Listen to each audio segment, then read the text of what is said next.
Friends, जैसे कि आप सबने कल की क्लास में पढ़ा था कि आपके मनोविज्ञान किसे कहते हैं, मनोविज्ञान शब्द की उत्पत्ति कैसे हुई थी, मनोविज्ञान शब्द किससे मिलकर बना है और शिक्षा मनोविज्ञान क्या है या फिर आपका शिक्षा का क्या अर्थ है। तो आज हम स्टार्ट करेंगे अपना आगे का टॉपिक, जिसमें आपको पढ़ना है कि एजुकेशन क्या होता है, एजुकेशन का अर्थ क्या होता है या किन शब्दों से मिलकर बना है, इसको पढ़ेंगे। उसके बाद हम अपना अधिगम चैप्टर को स्टार्ट करेंगे। तो आपका जो क्वेश्चंस बनता है एजुकेशन से, उसमें आपसे यही पूछा जाता है कि एजुकेशन शब्द किस भाषा से लिया गया है या किस शब्द से इसकी उत्पत्ति हुई है। तो अगर आपसे पूछा जाए तो आप बताइएगा कि आपके लैटिन भाषा से एजुकेशन लिया गया है।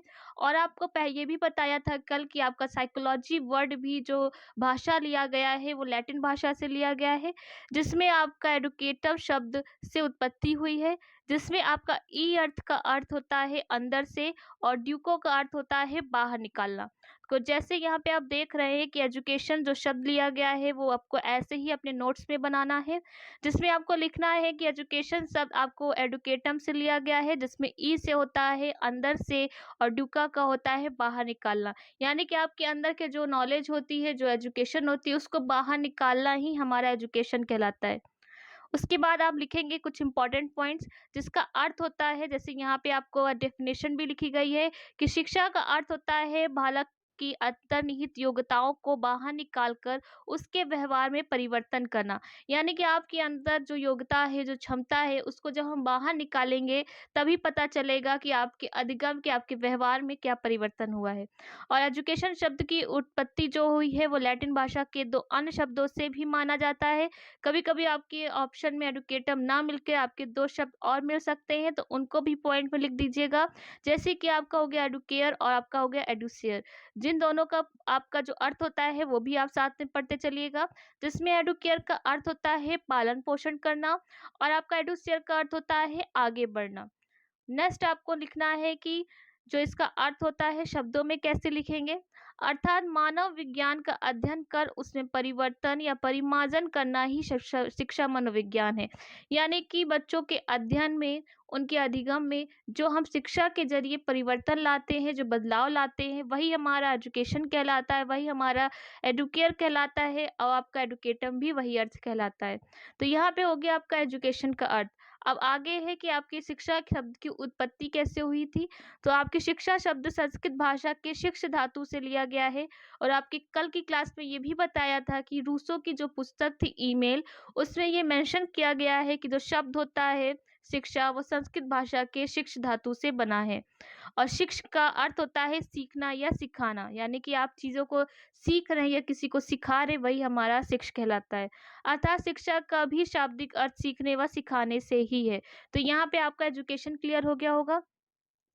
अब इसका कुछ आवश्यकताएं या प्रकृति भी देख लेंगे कि आपका शिक्षा मनोविज्ञान के क्षेत्र क्या है या किस तरह से इसका इस्तेमाल होता है। कभी कभी आपके क्वेश्चन विशेषताएं पर पूछ लेता है या उससे रिलेटेड कोई ऐसे 4 पॉइंट्स दे देता है और उसमें से निगेटिव पूछ लेता है, तो आपको ये भी अपने साथ नोट करना है। तो आपको हेडिंग डालनी है शिक्षा मनोविज्ञान की प्रकृति। उससे फर्स्ट पॉइंट है आपका कि शिक्षा मनोविज्ञान की प्रकृति जो होती है वो वैज्ञानिक होती है। इसमें नियम व सिद्धांतों का प्रयोग किया जाता है। किसी भी वैज्ञानिक पद्धति में हम उसका अध्ययन करते हैं जिसका निरीक्षण किया जाता है। तो यहाँ पे ऐसे 3 पॉइंट्स भी दे सकते हैं, पूछ सकते हैं कि कौन सा नहीं है। तो आपको पता होना चाहिए कि हमारा जो शिक्षा मनोविज्ञान है वो वैज्ञानिक होता है, वह नियम और सिद्धांतों पर आधारित होता है और वैज्ञानिक पद्धति में हम उसका ही अध्ययन करते हैं जिस पे निरीक्षण किया जाता है। उसके बाद आपका फोर्थ पॉइंट आता है कि शिक्षा मनोविज्ञान व्यवहार का अध्ययन करता है, आपके नेचर का अध्ययन करता है, जिसका कि निरीक्षण किया जा सकता है। और शिक्षा मनोविज्ञान व्यक्ति के व्यवहारात्मक पक्ष का शैक्षणिक परिस्थितियों में अध्ययन करता है। उसके बाद आपका 6 पॉइंट है कि शिक्षा मनोविज्ञान व्यक्ति के व्यवहार का वैज्ञानिक अध्ययन करता है। और 7 पॉइंट आपको जो लिखना है कि शिक्षा मनोविज्ञान एक सकारात्मक विद्यालय विज्ञान है, जो शिक्षा के कब और कैसे और कहाँ आदि प्रश्नों के उत्तर पर ध्यान केंद्रित करता है। और आपका नेक्स्ट पॉइंट 8 लिखना है कि शिक्षा मनोविज्ञान अतीत की अपेक्षा वर्तमान में घटनाओं से क्या और क्यों से संबंधित है, वो हमें सिखाता है। और हमें शिक्षा मनोविज्ञान नियम और सिद्धांतों से सार्वभौमिक होते हैं, यानी यूनिवर्सलाइजेशंस होता है, और इसके द्वारा भविष्यवाणी की जा सकती है। तो आप देख रहे हैं कि हमारा जो शिक्षा मनोविज्ञान है वो आपके कितने पॉइंट्स, कितने पॉजिटिव पॉइंट्स हैं कि आपका जो भविष्यवाणी है उससे भी शिक्षा मनोविज्ञान द्वारा किया जा सकता है। यह नियम और सिद्धांतों पर आधारित होता है और इससे हमें पूरे यूनिवर्स से भी जोड़ता है। शिक्षा मनोविज्ञान हमारे सकारात्मक विद्यालय विज्ञान है, जो हमें सिखाता है कि कब, कैसे, कहाँ आदि प्रश्नों के उत्तर पर हमारा ध्यान भी खींचता है। तो ये सब जो पॉइंट्स हैं आपको अपने नोट्स करेंगे, जब आप रिवीजन करेंगे तो आपको कहीं ना कहीं अगर इससे क्वेश्चन बनता है तो आपके माइंड में वो पॉइंट्स रहने चाहिए। अब नेक्स्ट आपको इसकी आवश्यकता या उपयोगिता भी जानना आवश्यक होता है, क्योंकि आप जब तक जानेंगे नहीं कि शिक्षक के लिए शिक्षा मनोविज्ञान कितना जरूरी है, क्यों आवश्यकता पड़ती है, किस क्षेत्र में आवश्यकता पड़ती है, तब तक आपका जो सीडीपी है कहीं ना कहीं अधूरा रहेगा। तो सबसे पहला आपको हेडिंग डालनी है कि शिक्षा के लिए शिक्षा मनोविज्ञान की उपयोगिता क्या है। तो पहला होता है स्वयं को पहचानने में सहायक होता है। शिक्षा मनोविज्ञान शिक्षक को ये सिखाता है कि आप खुद को पहचाने कि आप में क्या अच्छाइयाँ हैं, क्या कमियाँ हैं, क्या सुधार करना है, बच्चों को कैसे सुधार करना है। तो पहला पॉइंट है स्वयं को पहचानने में सहायक। नेक्स्ट है बालक को पहचानने में सहायक, कि जब आप अपने खुद को पहचान लेंगे तो उन्हीं तरीकों से, उन्हीं कौशलों से आप बच्चों को भी पहचानेंगे कि बच्चों को क्या प्रॉब्लम है, कैसे उसका उपचार करना है, कैसे निदान करना है। उसके बाद थर्ड है शिक्षक के दृष्टिकोण को अनंत और व्यापक बनाने में सहायक, कि आपकी जो सोच है उसको कैसे और अच्छी कर सके, या कैसे आप सबके बारे में बराबर सोच सके। क्या ये आपको कौन सिखाता है? शिक्षा मनोविज्ञान सिखाता है। और किसी भी प्रकार की कक्षा में शैक्षणिक प्रस्तुतियां जागृत करने में भी सहायक होता है। और बालक के प्रति प्रेम, सहानुभूति, समदर्शी भाव अपनाने में सहायक होता है। नेक्स्ट है आपका बालकों के चहुमुखी विकास के लिए उचित शिक्षण विद्या अपनाने में सहायक होता है। यह बालकों को अभिप्रेरित करते हुए उनमें रुचि जागृत करना या मूल्यांकन की नई नई विधियों का प्रयोग करना कहीं ना कहीं बच्चों के लिए जरूरी हो जाता है कि अध्यापक नए नए कौशलों का प्रयोग करे, क्योंकि जिस बच्चों का जो स्तर होता है सभी बच्चों का अलग अलग होता है, और जब अपने कौशलों का प्रयोग करके पढ़ाएंगे तो सभी बच्चे अपने बराबर एक समान सीख सकेंगे। यानी कि सभी बच्चों का स्तर जो होता है उसको ध्यान में रख के जब हम पढ़ाना शुरू करेंगे तो हर बच्चा सीख पाएगा, यही हमारा मेन मोटिव होता है। नेक्स्ट आपको जो हेडिंग डालनी है कि सीखने की भूमिका यानी अधिगम किसे कहते हैं। आपका ये नया चैप्टर है तो आपको चैप्टर 2 डालना है और लिखना है अधिगम यानी कि सीखना। लर्निंग आपको कैसे करनी है, परिभाषा क्या है, उन सभी को यहाँ पे कवर करेंगे। तो सीखने की भूमिका क्या होती है सबसे पहले जानना ये जरूरी हो जाता है। तो सीखना एक निरंतर चलने वाली प्रक्रिया है। व्यक्ति जन्म से ही सीखना प्रारंभ करता है और मृत्यु तक पर्यंत सीखता रहता है। तो आप भी देख रहे होंगे कि आपके बचपन से लेकर आज तक सिर्फ आप लर्निंग कर रहे, कुछ ना कुछ हर दिन नया सीख रहे हैं। तो आपसे पूछा जाए सीखना क्या है तो आप बताइएगा सीखना एक निरंतर चलने वाली प्रक्रिया है, जो व्यक्ति जन्म से लेकर, आपका जन्म से प्रारंभ होती है वो मृत्यु तक, आप मतलब आपकी जब एज हो जाती है, आप बूढ़े हो जाते हैं, तब तक आप कुछ ना कुछ सीखते रहते हैं। वही हमारा सीखने की भूमिका होती है। उसके बाद आपसे पूछता है कि अधिगम का प्रत्यय क्या होता है। आपको हेडिंग डालनी है कि अधिगम का प्रत्यय। उसके बाद लिखिएगा कि अधिगम से अभिप्राय अनुभवों के द्वारा व्यवहार में परिवर्तन लाने की प्रक्रिया से है। सीखना किसी क्रिया स्थिति के प्रति क्या होती है, सक्रिय प्रतिक्रिया या अनुक्रिया होती है। तो यहाँ से आपसे पूछ सकते हैं कि सीखना किसी क्रिया में क्या होता है, कैसे कहलाता है, कैसे परिवर्तन लाता है। तो बताइएगा कि एक सक्रिय प्रतिक्रिया होती है जो निरंतर चलती रहती है, ये एक अनुक्रिया के रूप में होती है जो जन्म से लेकर हमारी मृत्यु तक चलती रहती है। उसके बाद आपसे अधिगम की परिभाषाएं भी पूछी जाती है, जिसमें आपकी परिभाषा देकर आपसे मनोवैज्ञानिक के नाम पूछ लिए जाते हैं। तो अभी आपको परिभाषा नोट करनी है, उसको पढ़ना है, फिर आपके लिए अलग से वीडियो भी बनाएंगे जिसमें आपको बताएंगे कि कैसे आपको अधिगम की परिभाषा याद रखनी है। तो यहाँ पे सबसे पहले आप लिखिएगा कि अधिगम संबंधित परिभाषाएं, जिसमें सबसे पहली परिभाषा है स्किनर की। तो उन्होंने कहा है कि सीखना व्यवहार में उत्तरोत्तर सामंजस्य की प्रक्रिया है। तो एक वर्ड याद रखिएगा उत्तरोत्तर। उत्तरोत्तर से अगर आपका वर्ड मिलता है तो आप रिलेट करके याद रख सकते हैं कि ये स्किनर की परिभाषा है। उसके बाद वुडवर्थ की आती है नवीन ज्ञान, नवीन प्रतिक्रियाओं को प्राप्त करने की प्रक्रिया, सीखने की प्रक्रिया है। तो आपकी अधिगम संबंधी अगर वुडवर्थ की पूछे तो आप नवीन या 2 बार नवीन यानी कि वाह, यहाँ पे भी वाह मिल रहा है आपको, यहाँ पे भी 2 बार वाह मिल रहा है, तो आप याद रख सकते हैं कि अगर नवीन ज्ञान और नवीन प्रतिक्रियाओं को प्राप्त करने की प्रक्रिया, सीखने की प्रक्रिया किसकी परिभाषा है, तो ये वुडवर्थ की हो जाएगी। नेक्स्ट है आपकी गेट्स की, जिसमें आपको सीखना, अनुभव और प्रशिक्षण द्वारा व्यवहार में परिवर्तन होता है। ये किसकी है? ये गेट्स की है। और क्रो की इम्पोर्टेंट हो जाती है, जिसमें वो कहते हैं कि सीखना आदतों, ज्ञान और अभिवृत्तियों का अर्जन है। अब यहाँ पे कुछ आपकी इंपॉर्टेंट परिभाषाएं हो गई। अब आते हैं अधिगम की विशेषताएं पर, क्योंकि विशेषताएं ऐसी हैं कि जो आपसे पॉइंट टू पॉइंट आपके एग्जाम में डायरेक्ट पूछ ली जाती हैं और कहीं ना कहीं आपके पॉजिटिव आंसर में भी आपको हेल्प करती हैं। तो सबसे पहले अधिगम की जो विशेषताएं हैं, तो आपको बताया है कि यह अधिगम जीवन पर्यंत चलता है। अधिगम जो होता है वो उद्देश्यपूर्ण होता है, कि हमारा जो कोई उद्देश्य होता है उसको पूरा करने के लिए हम उसको लर्निंग को अपनाते हैं, कुछ सीखते हैं नया। उसके बाद अधिगम जो होता है कहीं ना कहीं हमारे व्यवहार में, हमारे नेचर में बदलाव लाता है। आपने भी देखा होगा कि जब आप कुछ चीज़ें बाहर निकलते हैं तो उसको महसूस करते हैं, एक्सपीरियंस करते हैं, तो आपका जो मेच्योरिटी लेवल होता है उसमें चेंजेस आते हैं। आप पहले से थोड़ा सा आपके व्यवहार में बदलाव आता है, तो वही हमारा अधिगम कहलाता है। अधिगम विकास होता है, अधिगम अनुकूलन होता है, अधिगम हमारा सार्वभौमिक भी होता है।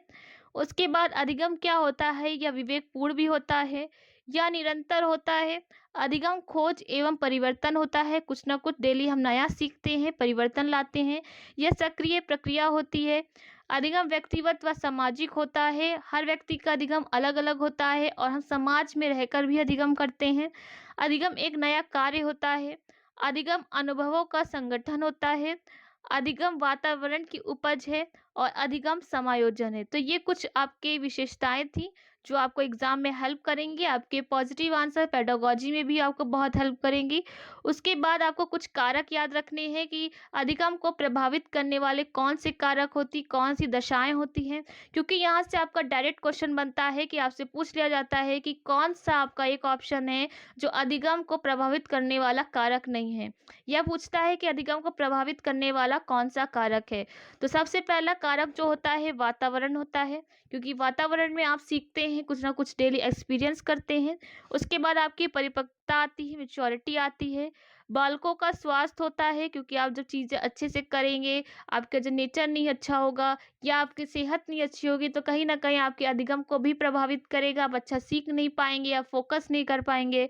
उसके बाद आता है विशेष सामग्री का स्वरूप, अगर अच्छी पुस्तक है तो आप कुछ अच्छा सीखेंगे, अगर निगेटिव कुछ पार्ट है तो आप उसको निगेटिव को फोकस करेंगे। सीखने का समय व थकान होता है, प्रेरणा होती है, सीखने की इच्छा होती है, शिक्षण प्रक्रिया होती है, सीखने की विधि होती है और संपूर्ण परिस्थिति होती है। तो ये कुछ इंपॉर्टेंट अधिगम के पॉइंट हैं जो आपको पूछ लेता है कि कौन से इंपॉर्टेंट कारक हैं जो अधिगम को प्रभावित करते हैं। तो आप ये पॉइंट अपने 10 नोट कर लीजिएगा। नेक्स्ट आते हैं अधिगम के सिद्धांत। यहाँ से आपका जो इम्पोर्टेंट टॉपिक स्टार्ट होगा, जिसपे हम सारे मनोवैज्ञानिक हो गए, आपके थॉर्नडाइक हो गए, स्किनर हो गए, पावलोव हो गए, आपके जितने भी मनोवैज्ञानिक अधिगम से जुड़े हैं उन सभी के सिद्धांत को पढ़ेंगे। तो यहाँ पे आज सबसे पहले हम जो पढ़ेंगे वो थॉर्नडाइक के अधिगम के आपके जो मुख्य नियम और गौड़ नियम है उनको पढ़ेंगे। फिर आगे क्या पढ़ना है आपको हम ट्रिक से पढ़ाएंगे ताकि आपको एग्जाम में याद रहे। तो सबसे पहले यहाँ पे लिखना है आपको अधिगम के सिद्धांत। तो अधिगम के सिद्धांत में जो सबसे पहले परिभाषा इंपॉर्टेंट आती है वो रायबर्न की आती है। तो रायबर्न के अनुसार है, यदि शिक्षण विधियों में नियमों व सिद्धांतों का अनुसरण किया जाता है तो सीखने का कार्य अधिक संतोषजनक होता है। तो ये परिभाषा भी याद रखिएगा। उसके बाद आपको डालना है थॉर्नडाइक के अधिगम संबंधी नियम। तो ये नियम बहुत इंपॉर्टेंट हो जाते हैं, हर बार इससे क्वेश्चन बनते हैं, चाहे आप सीटेट दे, चाहे यूपी टेट दे या सुपर टेट भी देंगे तब भी आपको यहाँ से क्वेश्चन मिलेगा। तो यहाँ पे नियम दिए हैं जिसमें 3 आपके मुख्य नियम होते हैं, 5 गौड़ नियम होते हैं। तो याद रखिएगा, अगर मुख्य नियम पूछे तो आपके 3 होते हैं और आपके गौड़ नियम पूछे तो ये 5 होते हैं। यानी कि थॉर्नडाइक के कुल 8 नियम दिए हैं, लेकिन उनमें से 3 आपके प्रमुख होते हैं, 5 गौड़ होके, इनको हम डिटेल में पढ़ेंगे।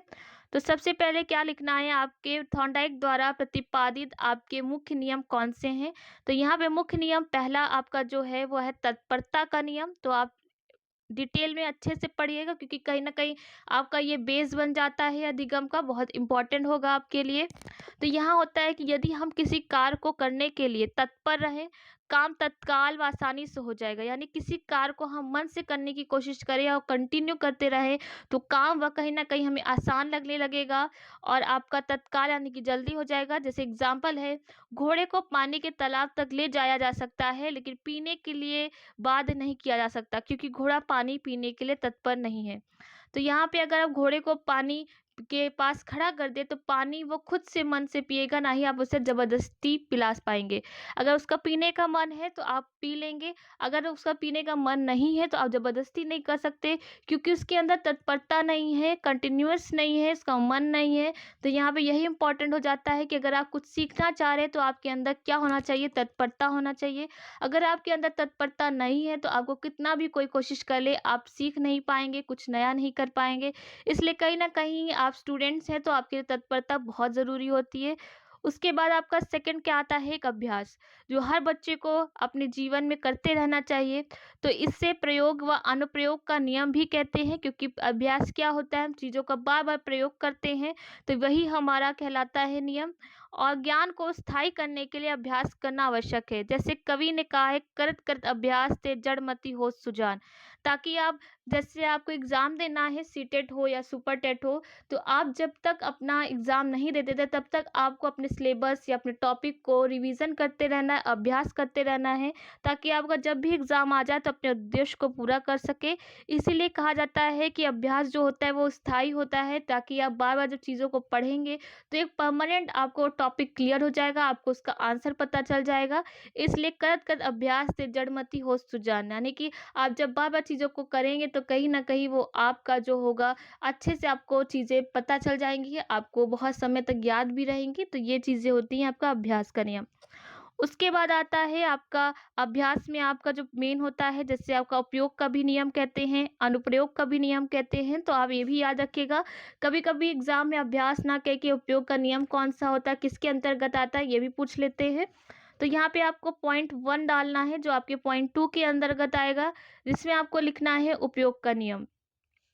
यदि कोई कार्य पहले किया गया है और अब उसको दोबारा किया जाता है, तो वह हमारे मस्तिष्क में पुनः आ जाता है, तो यह ज्ञान स्थायी होता है। यानी आप साइकिल चलाना छोड़ दिए हैं, लेकिन कुछ समय बाद आप साइकिल चलाते हैं, तो आप उसको चला लेते हैं, क्योंकि वो आपकी एक स्थायी, आपका कौशल हो गया, एक कार्य हो गया, क्योंकि आपने एक बार सीख ली थी, तो ऐसा नहीं कि आप भूल जाएँगे। तो यही है कि उपयोग का नियम यही होता है कि जब आपने कार्य पहले किया हो और बाद में करते हैं, तो कहीं न कहीं वो आपको हेल्प करता है। उसके बाद आता है अनुप्रयोग का। इसमें क्या होता है, यदि किसी किए हुए कार्य को पुनः नहीं करते, तो हमारा मस्तिष्क भूला हुआ होता है। जैसे आपने एग्ज़ाम में आपने पढ़ाई की, लेकिन मेन टाइम में आपने रिवीज़न नहीं किया और एग्ज़ाम में आपको लग रहा है कि ये मेरा पढ़ा हुआ है, लेकिन आपको आंसर नहीं याद आ रहा, तो ये हो जाएगा अनुप्रयोग। यानी कि आप जो चीज़ों का उपयोग किए थे, प्रयोग किए थे, उसको आपने अभ्यास में नहीं लाया और आप एक समय आकर आप उसको भूल गए। तो यही हमारा क्या होता है, अनुप्रयोग हो जाता है। तो उपयोग का उल्टा ही अनुप्रयोग होता है, यानी चीज़ों को करने से हमें जो चीज़ें याद रहती हैं बार-बार, वो हमारा उपयोग कहलाता है, चीज़ें भूल जाते हैं वो हमारा अनुप्रयोग कहलाता है। उसके बाद आपका आता है थर्ड, आपका इम्पोर्टेंट, आपका मुख्य नियम होता है प्रभाव का नियम। इसमें क्या होता है कि आपके कार्य को, यदि किसी कार्य को करने पर हमें संतोष प्राप्त होता है, तो हम उस कार्य को दोबारा करेंगे, और यदि कार्य को करने पर हमें असंतोष होता है, तो हम उस कार्य को दोबारा नहीं करेंगे। आप प्रभाव के वर्ड से भी समझ सकते हैं और कह सकते हैं कि जैसे किसी भी कार्य को करने से जैसा उसका प्रभाव निकलेगा, जैसे उसका इफ़ेक्ट पड़ेगा, हम उसको उसी चीज़ से हम महसूस करेंगे। मान लीजिए आप किसी पढ़ाई में मेहनत करते हैं और आप फर्स्ट आ जाते हैं, तो आपका रिज़ल्ट कैसा आया? पॉज़िटिव। तो आप क्या करेंगे? आपके आने वाले एग्ज़ाम में आप कोशिश करेंगे कि आप हर बार फर्स्ट आएँ, क्योंकि आपकी तारीफ़ हो रही है। आपको कहीं न कहीं पॉज़िटिव फ़ीडबैक मिल रहा है, इसलिए आप कोशिश करते हैं कि आपका जो परफ़ॉर्मेंस हो, आप अच्छा दें। तो ऐसे ही अगर मान लीजिए आपने कोई कार्य किया और उस वो आपने अच्छा कार्य सोच के किया, लेकिन उसका प्रभाव कैसा निकला? गलत निकला। आपको उसकी वजह से डाँट पड़ी, आपको पनिशमेंट मिली तो आप क्या करेंगे? उस कार्य को दोबारा करना चाहेंगे? नहीं करना चाहेंगे। तो कहीं न कहीं आप कह सकते हैं प्रभाव, संतोष या असंतोष तथा परिमाण जो होते हैं, इन सभी का अन्य नाम होता है। तो हमारा यही कहते हैं कि यदि कार्य को करने पर हमें संतोष होता है तो हम बार-बार करते हैं, असंतोष महसूस होता है, हम कार्य को नहीं दोहराते हैं। तो आई होप आपको मुख्य नियम समझ में आ गए होंगे। अब आपके जो 5 होते हैं गौण नियम, तो 5 आपको गौण नियम के बारे में जानना है, आपको पता होना चाहिए कौन-कौन से होते हैं। बाकी आपके एग्ज़ाम में डिटेल में इससे नहीं पूछते हैं, बस आपके पूछ लेते हैं कि कौन-सा गौण नियम है या कौन-सा गौण नियम थॉर्नडाइक का नहीं है। तो यहाँ पे याद रखिएगा कि आपके जो थॉर्नडाइक का हेडिंग है आप डालेंगे थॉर्नडाइक द्वारा प्रतिपादित अधिगम संबंधी गौण या सहायक नियम। तो यहाँ पे पहला है बहुप्रतिक्रिया का नियम, जिसमें आपको लिखना है कोई नया कार्य करने के लिए कई प्रकार की प्रतिक्रियाओं को अपनाया जाता है तथा उसमें से सही प्रतिक्रिया का पता लगाकर भविष्य में काम किया जाता है। यानी कि आप कह सकते हैं शिक्षण कौशल का जो ज्ञात से अज्ञात की ओर जाते हैं, यानी कि आपके किसी का आप नया कार्य करना चाह रहे हैं और आप उस कार्य को 10 तरीके से करते हैं और आपका रिजल्ट जिसमें सबसे ज़्यादा पॉजिटिव आता है, आप उसी क्रिया को अपनाते हैं, उसी कार्य से अपना कार्य शुरू करते हैं। तो कहीं न कहीं आपका जो ये शिक्षण कौशल होता है, ये ज्ञात से अज्ञात भी दर्शाता है। तो आप याद रखिएगा बहुप्रतिक्रिया क्या होता है, आपको ज्ञात से अज्ञात की ओर ले जाता है। उसके बाद आता है आपका सेकंड मनोवृत्ति का नियम, जिसमें ये होता है कि किसी कार्य को जिन मनोवृत्ति से यानी मन और मेहनत से करेंगे हमें वैसा ही सफलता मिलेगी। यानी कि आप जितना मन या लगन से करेंगे, कार्य को करेंगे, आपका जो रिजल्ट होगा उतना ही पॉजिटिव आएगा, आपका रिजल्ट उतना ही 100% आएगा। तो आपका जो मनोवृत्ति का नियम होता है यही कहलाता है। उसके बाद थर्ड आता है आपका आंशिक क्रिया का नियम, जिसमें आप कह सकते हैं किसी कार्य को छोटे-छोटे भागों में बाँटकर किया जाता है तो उस कार्य की सफलता प्राप्ति सुगम सरल हो जाती है। तो आप जब किसी कार्य को करना चाहते हैं, मान लीजिए आपको एक चैप्टर है या कोई यूनिट है, आपको उसको फिनिश करना है। आप क्या करते हैं उसके चैप्टर वाइज़ यूनिट को डिवाइड कर देते हैं। तो और छोटे-छोटे पार्ट्स में करके जब आपको उसको कवर करते हैं और लास्ट में रिवीजन करते हैं तो आपका वो पूरा टॉपिक एक साथ कवर हो जाता है। तो यही कह रहे हैं कि जो आंशिक क्रिया होता है उसमें हम क्या करते हैं किसी कार्य को हम छोटे-छोटे भाग में बाँट देते हैं और उस कार्य में सफलता प्राप्ति और हमारा सुगम व सरल हो जाता है। तो कहीं न कहीं ये जो हमारा शिक्षण कौशल होता है ये हमें अंश से पूर्ण की ओर ले जाता है। तो आपसे ऐसे भी क्वेश्चन बन सकता है कि आपके थॉर्नडाइक का कौन-सा गौण नियम है जो हमें अंश से पूर्ण की ओर ले जाता है। तो याद रखिएगा आंशिक नियम कहलाता है, अंश मतलब छोटे से हमारे पूरे की तरफ।